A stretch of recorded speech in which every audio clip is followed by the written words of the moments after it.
Namaskar. The world around us has changed. আপোনাক যদি মই আজি 20 বছৰ আগতে লৈ যাওঁ তেতিয়াহ'লে আমাৰ কিছুমান সৰু সৰু বস্তু মই এক্সাম্পল আপোনালোকক দিব খুজিছোঁ. For example TV. আমি টিভি চাইছিলোঁ, বিভিন্ন ধৰণৰ চেনেল আছিলে. চ' সেই চেনেলবিলাকত সময়মতে কিছুমান প্ৰগ্ৰেম আহিছিলে. সেই সময়ৰ কাৰণে আমি ৰখি পেলাই আমি সেই প্ৰগ্ৰেমবিলাক আমাৰ যিখিনি ফেভাৰিট প্ৰগ্ৰেম আছিলে আমি সেইবিলাক চাইছিলোঁ. কিন্তু আজিৰ ডেটত গোটেই প্ৰগ্ৰেমৰ শ্বিডিউলবিলাক চেঞ্জ হৈ গ'ল. ফৰ এক্সাম্পল আজি OTT আহিলে. আজি আমি নেটফ্লিক্সত কিবা যদি নতুন চিৰিজ এখন আহিছে, চিনেমা এখন আহিছে, আমি নিজৰ সময়মতে চাইছোঁ. How it is possible? It is because of technology. Technology আৰু কি বস্তু চেঞ্জ কৰিছে. ফৰ এক্সাম্পল আমাৰ বাইং পেটাৰ্ণ. আমি যদি আমি আগতে আমি বজাৰলৈ গৈছিলোঁ, বজাৰত গৈ পেলাই বস্তু কিনিছিলোঁ. কিন্তু আজিকালি মেক্সিমাম মানুহৰ এইটো ট্ৰেণ্ড হৈছে যে এমাজনত বস্তু কিনে. মই আৰু এটা এক্সাম্পল দিওঁ, টেলিকম ছেক্টৰত যদি আপোনালোকে চাই কি হৈছিলে, আগতে মানুহৰ ঘৰে ঘৰে লেণ্ডলাইন আছিলে. কিন্তু আজিৰ ডেটত কি হৈছে? আজিৰ ডেটত মানুহৰ হাতে হাতে মোবাইল আছে. এটা সময়ত মই ইণ্টাৰনেটৰ কথা কওঁ, যেতিয়া মানে আৰু অকমান আগবাঢ়ি গ'ল. ইণ্টাৰনেট মানুহে আগতে চাৰ্ফ কৰিবলৈ কি কৰিব লাগিছিলে? নিজৰ ঘৰত যদি লৈছিলে, নিজৰ ঘৰত এটা কম্পিউটাৰ লাগিব, লেপটপেই হওক বা ডেস্কটপেই হওক, এটা ব্ৰডবেণ্ড কানেকশ্যন লাগিব, ইণ্টাৰনেট কানেকশ্যন এটা লাগিব. সেই সময়ত অকল BSNL দিছিলে. ভিজাবি আজিৰ ডেটত যদি আপুনি চাই, মানুহৰ হাতত এটা স্মাৰ্টফোন আছে. সেই স্মাৰ্টফোনত থ্ৰুৱেদি চব কাম কৰিছে, because the internet is available in this particular device. এতিয়া আজি আপুনি বস্তু কিনিছে, আপুনি মোবাইলতে চাৰ্ফ কৰিছে, বিকজ ইণ্টাৰনেট ইজ এভেইলেবল. কিবা আপুনি চিনেমা চাব খুজিছে, এগেইন মই যদি টিভিৰ এক্সাম্পলটোলৈ ঘূৰি যাওঁ, বহুত মানুহে বা মই মোবাইলতে চিনেমা এখন চাই দিছোঁ বা কিবা চিৰিজ এখন চাই দিছোঁ. Netflix, Disney Hotstar, Sony Liv, গোটেইখিনি বস্তু মই মোবাইলতে এক্সেছ কৰিব পাৰোঁ. So' in a nutshell, the technology around us has changed our life as well. আমাৰ লাইফটো বেলেগ ধৰণে চেঞ্জ কৰি দিলে. চ' কামিং বেক, মই এতিয়া টেকন'লজি যে আপোনালোকক কথা কৈ আছোঁ, টেলিকমৰ এক্সাম্পলটোতে যদি মই আৰু এটা এক্সাম্পল দিওঁ, মোবাইল যাৰ হাতত আছিলে তাৰ ভিতৰত এৰাউণ্ড 60 to 70% মানুহৰ হাতত নকিয়া মোবাইল আছিলে. আজিৰ ডেটত আপুনি নকিয়া মোবাইল লয়নে? নলয়. দোকানত পায়নে? নাপায়, বা পালেও বহুত কম মানুহে সেইটো নকিয়া মোবাইল লয়. নকিয়া মোবাইলত সেইটো ফেচিলিটি নাছিলে, তেওঁলোকে সময়ত সেই বস্তুটো চেঞ্জ নকৰিলে. আজি কি হ'ল? নকিয়া মাৰ্কেটত পায়নে? নাপায়. But my question is Nokia a bad mobile? No, not at all. But the problem is they didn't change according to the technology. এতিয়া মই আহোঁ এই ভিডিঅ'টোৰ মেইন কিহৰ কাৰণে মই আপোনালোকক এই কথাখিনি কৈ আছোঁ. এই ভিডিঅ'টো মেইনলি মই এড্ৰেছ কৰিব বিচাৰিছোঁ যিসকল শিক্ষক আছে, টিচাৰ্ছ. এইটো নহয় যে যিসকলে কোনোবা কলেজত কাম কৰে, স্কুলত কাম কৰে, তেওঁলোকে টিচাৰ. বহুত এনেকুৱা মানুহ আছে যোনে হয়তো প্ৰাইভেট টিউশ্যন কৰি আছে, সৰু এখন স্কুলত কাম কৰি আছে.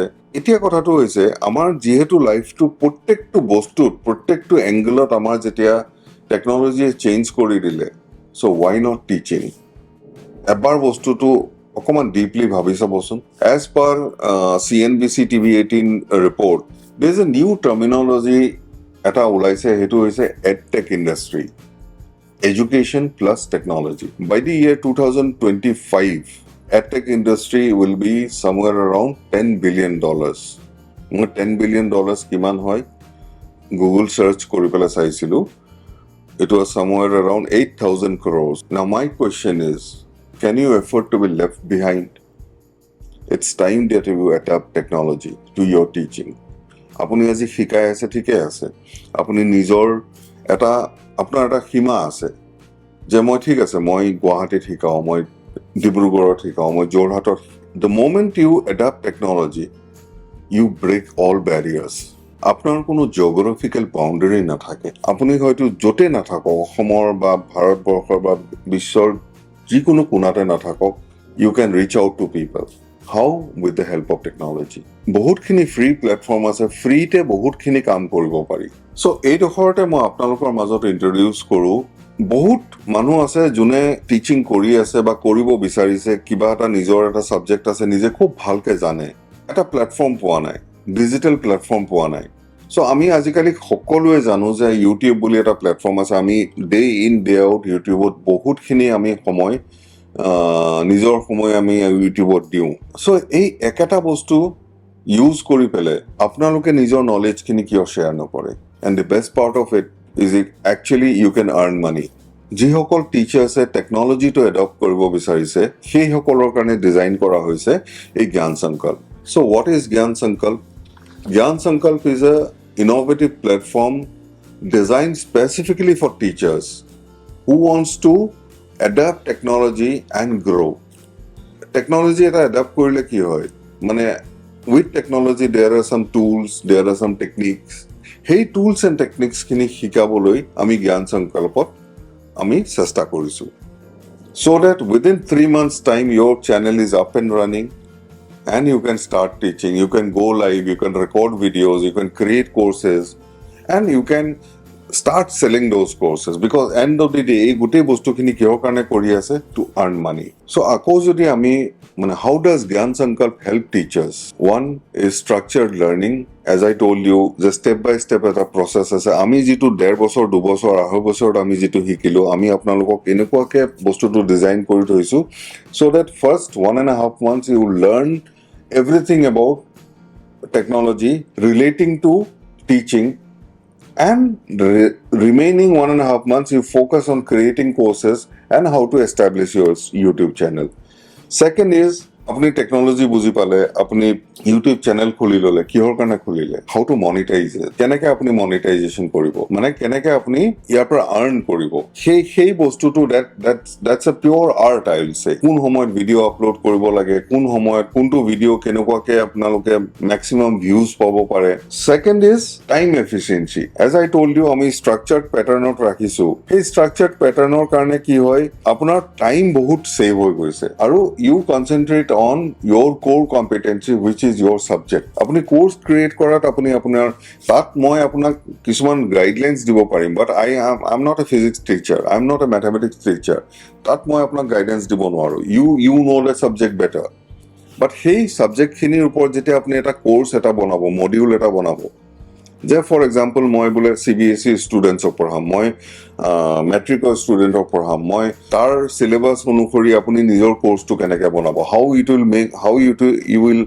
Make it in a digitalize format কোনখিনি টুলছ এণ্ড টেকনিক্স লাগিব সেই গোটেই বস্তুখিনি আমি শিকাম we will not teach you the subject আৰু আমাৰ এই গোটেই কোৰ্সটোত অলৰেডি বহুত টিচাৰে ৰেজিষ্টাৰ কৰিছে so' we are forming a community so' community এটা ফৰ্ম কৰিলে কি হয় মানে ঠিক আছে আমি সেইটো শিকোৱা বস্তুখিনি শিকিলোৱেই প্লাছ যেতিয়া আমাৰ কমিউনিটিটোত আপুনি জইন কৰিছে তেতিয়া you can discuss your problems with your community যে মই এনেকৈ কৰিব খুজিছিলো তেতিয়া কি হয় বিভিন্নজনৰ ৰায় আহে যে নহয় আপুনি এনেকৈ কৰক যে আপুনি এইটো বস্তু এনেকৈ শিকাইছে এইটো এনেকৈ কৰক টেকনিকেলি উই আৰ দেয়াৰ য়েছ বাট বাকী অকল এজনৰ ৰায় কিহৰ কাৰণে বহুতৰ আপুনি অপিনিয়নটো লওক Gyansankalp is an ultimate resource for teachers looking to leverage the power of YouTube for educational purposes.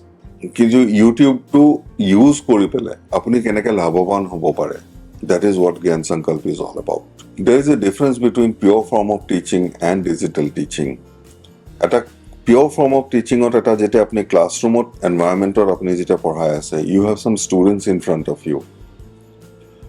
কিন্তু যেতিয়া এটা ডিজিটাল ফৰ্মেটত পঢ়াব তাত ষ্টুডেণ্টছ নাই কিন্তু you have a camera in front of you so' আপুনি ভাবি ল'ব লাগিব যে কেমেৰাটোৱে মোৰ ষ্টুডেণ্টছ আৰু ষ্টুডেণ্টছৰ যিখিনি কুৱেশ্যনছ আছে সেইখিনি কমেণ্টছত আহিব আপুনি কেমেৰাৰ ফালে চাব লাগিব পঢ়াব লাগিব এট দ্য ছেইম টাইম আপুনি কমেণ্ট চাব লাগিব কমেণ্টত যিখিনি কুৱেশ্যন আনচাৰ যিখিনি কুৱেশ্যনছ কৰিছে তাৰো আনচাৰ কৰিব লাগিব because end of the day you have to make the session interactive চবৰে মই এটা প্ৰাইমেৰী এটা মই হেজিটেশ্যন এটা দেখিছোঁ দেট হেজিটেশ্যন ইজ বেচিকেলি প্ৰথম কথা মই পাৰিম নে ছেকেণ্ডলি যদি মই ধৰক কেমেৰাৰ আগত আহিলোৱেই কেনেকুৱা লাগিব বা মোৰ বন্ধু বান্ধৱ বা মোৰ ফেমিলিয়ে বা কি কয় মানে বেচিকেলি লোক কিয়া বলেংগে এই এনেকুৱা ধৰণৰ কিছুমান এপ্ৰিহেনশ্যনছ আছে যে প্ৰত্যেকটো বস্তু আমাৰ লাইফত চেঞ্জ হৈ আহি আছে ইট ইজ চেঞ্জ মানে এনেকুৱা যে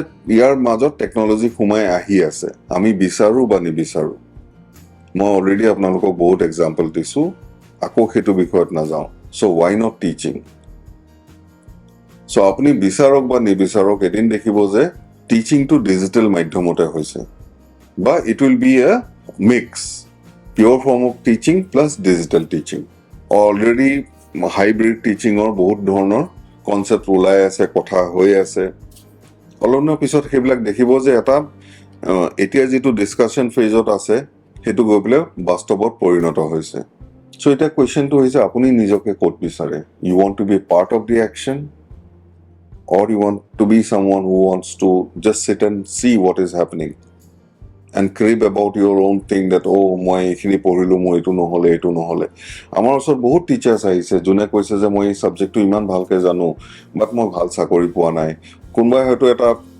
এখন স্কুলত কাম কৰি আছে and they feel that they are not paid enough the pain pointটো ক'ত আছে সেইটো হৈছে কি ছাবজেক্ট এটা খুব ভালকে জানে নিজে ভালকে টিচিংও কৰিব পাৰে but they're not compensated enough. So why not create an opportunity for yourself? আজি আপোনালোকৰ এক্সাম্পল হাতত আছে আপোনালোকে চাগে বহুত ভিডিঅ' চাইছে খান ছাৰ অলক পাণ্ডেৰ নাম শুনিছে কেনেকে ষ্টাৰ্ট কৰিছিলে আৰু ক'ত এতিয়া পালেগৈ you can be the next Khan sir you can be the next Alok Pandey all you need to do is take action লোক কিয়া বলেংগে এটা গান আছে নহয় গানটো মোৰ একজেক্টলি মনত অহা নাই কমেণ্টত দিবচোন লোগো কা কাম হে কেহনা বহুত পুৰণা গান But it's time for you to take action. If you don't take action, you will be left behind.